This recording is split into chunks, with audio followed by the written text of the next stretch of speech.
I came to talk about the death of Whitney Houston, Bobbi Kristina, and Bobbi Brown Jr.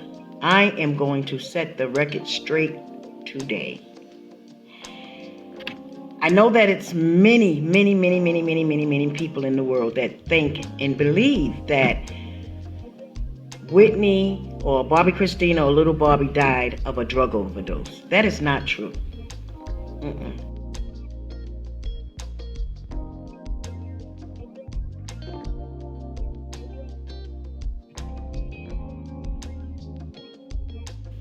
Whitney Houston's body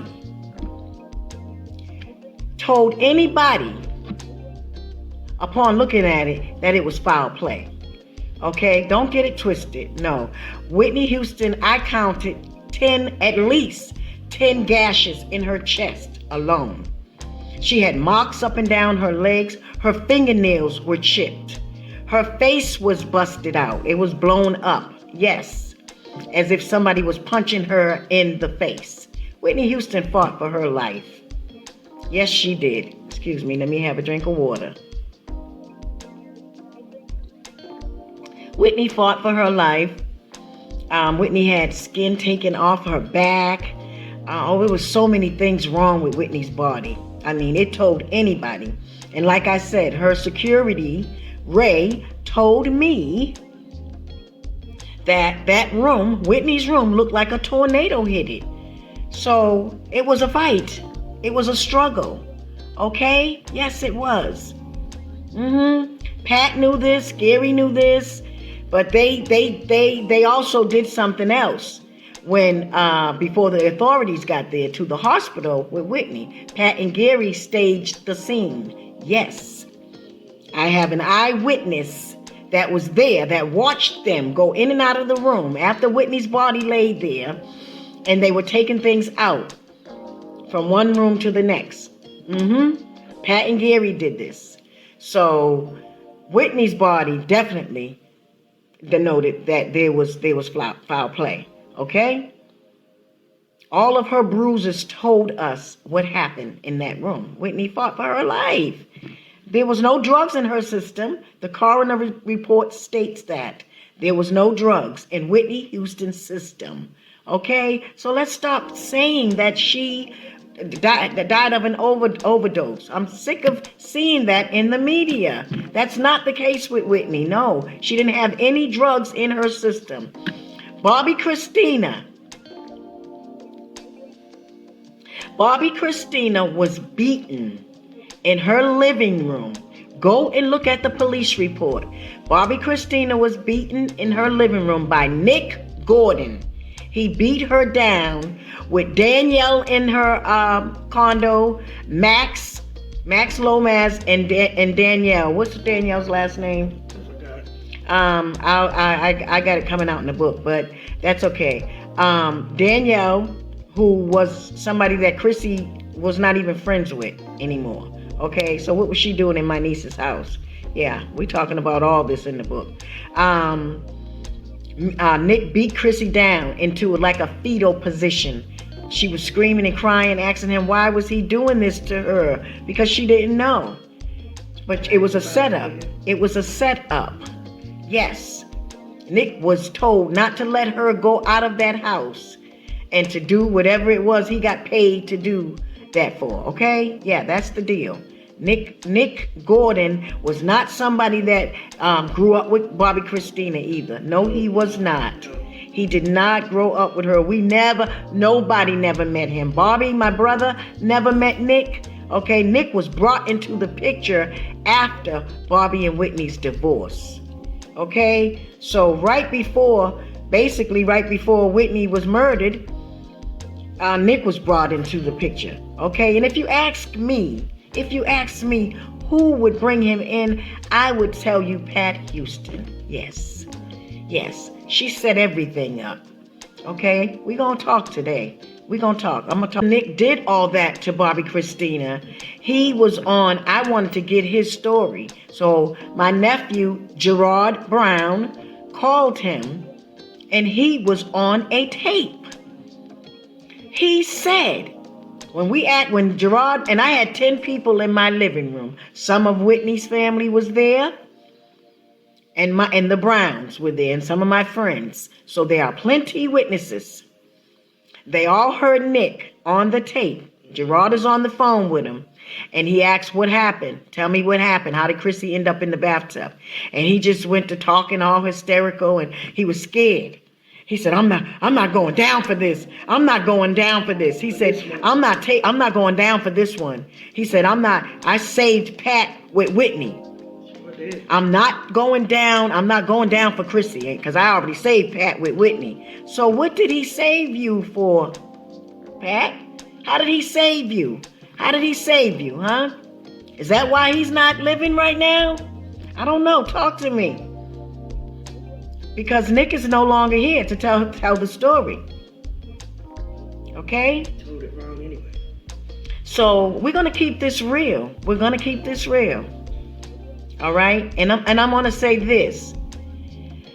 I hope that you all don't think that I'm talking with anger right now. I'm just being passionate about this, because I am so tired of seeing the media talk about Whitney Houston. They're writing up things. They keep saying that she was murdered. She murdered, death by overdose. No, Whitney Houston didn't have any drugs in her system. Okay, so, and neither did Bobbi. Bobbi Kristina was beaten into that bathtub, and then when she entered the hospital, she snapped out of the coma quickly. She was not in a coma for a long time. No, Bobbi Kristina, every single time I walked in her room, me and my sister Tina together, Bobbi Kristina was up. Her eyes were wide open. And I asked the nurse or doctor, I said, she never sleeps. She was always aware and up. She wanted to know who was in her room, and she looked you dead in your face. And when I walked in the room to see her, she said, She was so excited to see me. She kept trying to talk to me. The doctors saw this. They were like, oh my God, she's so excited to see you. She was trying to communicate with me, but she couldn't talk, but she was up. Bobbi knows this. Bobbi Kristina was up every single day. That girl was scared to go to sleep. She was up watching TV. Bobbi would sometimes come to her room and feed her popsicles okay? So let's get out of that. Y'all, you got that idea in your head that my niece was in a coma and she was not aware and she was unresponsive. And yes, she was like that, of course, in the beginning, but she came out of that. Bobbi Kristina was strong. And Dr. Jolly showed them where he could bring her brain back 100%.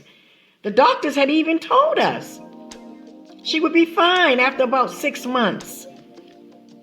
They said it would be a little slow process, but she's doing wonderful. It wasn't until the Houstons came into that hospital after Bobbi Kristina communicated to her father that she did not want none of them near her bed.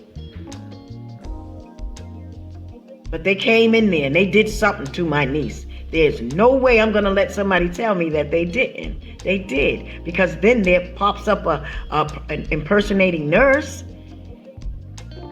And then Pat was going in the room by herself all the time. And we didn't know this. She only did it when Bobbi went out of town. Yes. So something was done to my niece because she was supposed to come home with us. Bobbi Kristina was healing, okay? And Bobby Jr., his case, I'm sorry. My nephew was homeless in California, and he called me. And he said, Auntie Lily, I have nowhere to go. I have a friend, a Facebook friend. And this is not somebody that's going to tell a lie for me, so don't think that that's what's going on, because I didn't even know her then. I had just made a Facebook post and said, who's in LA and up right now? Please respond to me. And my friend Tawana in LA responded to me. And she said, I'm up. I said, please call me. And I asked her if she could take my nephew in because he was in the streets in LA. And I had no idea. And I asked him, what happened, little Bobby? He said that his father's wife, Alicia, did not want him in his father's house. And he said, Auntie Lily, I didn't do anything. Little Bobby is a very respectful young man. He said, I don't know why she doesn't want me in the house, so I can't stay with my father, and I don't know nobody in California. I'm just out here in the street. He said, I lost my job. He was working, struggling, trying to get his music on, paying his own way. But the job that he held down, he got fired on because he had an argument or a fight with somebody that kept picking on him about him being Bobbi Brown's son and working a 9-to-5. That's why little Bobby didn't have a job no more. These people kept bothering him every day of his life.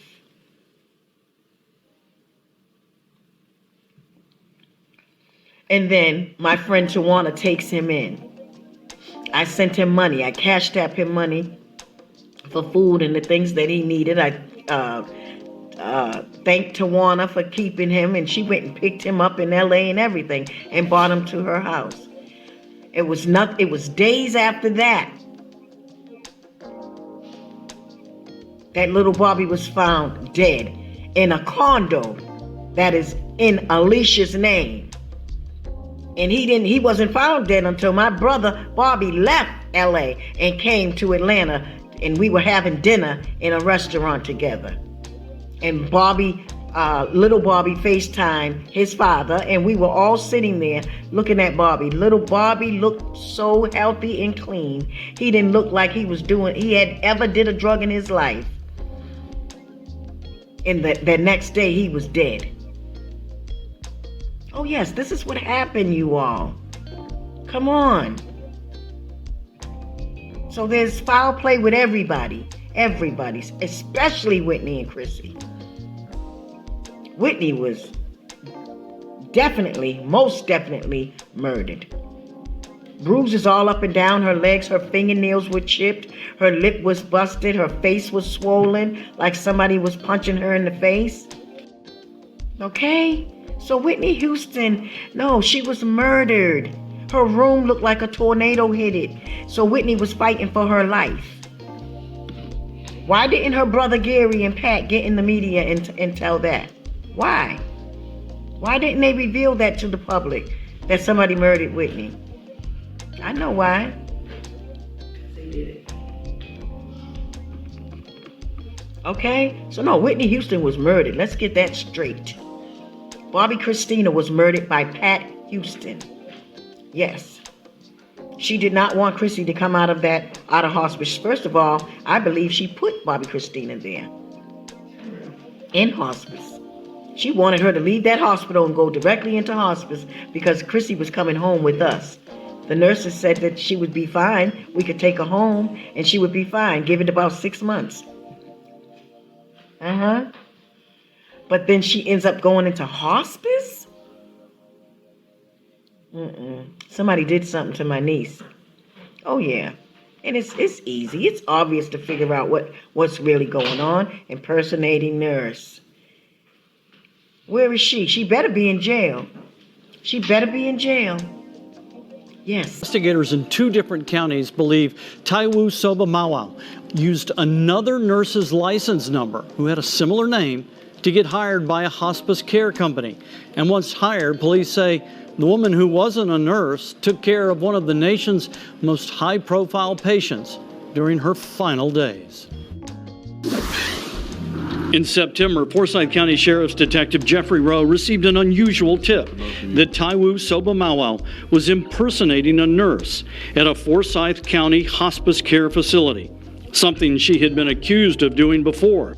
During his investigation, Detective Rowe learned that Sobamawao worked at Peachtree Christian Hospice in Duluth, Georgia. That's the same hospice that treated Bobbi Kristina Brown during her final days before she died this summer. I wanted to talk to you all and let you all know this because there are no drugs involved with none of their bodies. No, none of them.